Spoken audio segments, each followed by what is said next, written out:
Ils ont tout juste 2 semaines, pèsent 30 grammes chacun et sont encore aveugles et sourds. Ces 3 bébés écureuils sont tombés du nid après l'élagage de l'arbre qui les abritait. C'est la première fois que le Ticodrome de l'Isère accueille des écureuils aussi jeunes. Nourris 6 fois par jour, les petits mammifères ont besoin d'un suivi médical régulier qu'un particulier ne peut pas apporter. Le nourrissage est assez compliqué, ça reste des petits animaux qu'il faut surveiller au niveau digestion ou de leur nutrition pour pas qu'ils perdent de poids.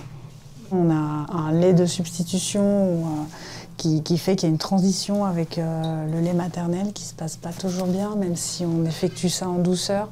Ils peuvent avoir des difficultés à digérer, etc. On n'est pas dans les mêmes conditions qu'un élevage naturel. Et du coup, ça peut ne pas bien se finir là, et c'est pas encore gagné pour eux. L'élagage est la cause principale de l'accueil de ces petits rongeurs dont l'espèce est protégée. Avant tout travaux d'abattage, il est donc préférable de vérifier la présence d'un nid dans les arbres.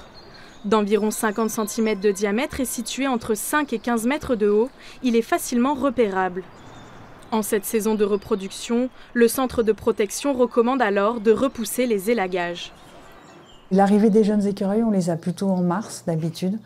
Mais cette année, le mois de février est quand même exceptionnellement beau et je pense que ça a avancé des travaux d'élagage. C'est pour ça que les écureuils, quand on nous sollicite, sont vraiment beaucoup plus jeunes que les années précédentes. L'établissement a recueilli 69 écureuils roux en 2018. Si tout se passe bien pour les 3 nouveaux de cette année, ils seront relâchés d'ici 2 à 3 mois.